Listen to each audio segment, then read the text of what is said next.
Welcome back. Let's talk about language.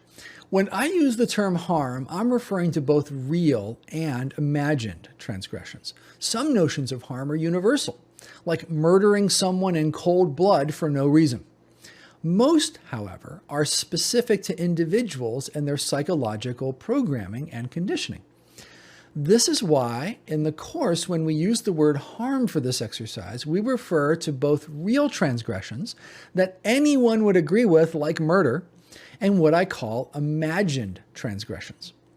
Imagined transgressions are things that are specific to an individual. For example, perhaps I have an issue with rejection, and you do something that brings that up in me.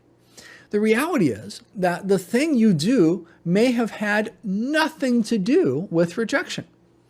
You may not have intended that at all, but that's how it affected me psychologically because of my programming. An outsider may not see any transgression whatsoever. So it wasn't a real transgression.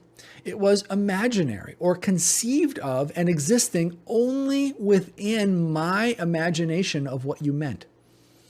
A year or two from now, I might even have had this shift inside me. My internal programming might have changed, and I might not consider it any kind of slight at all.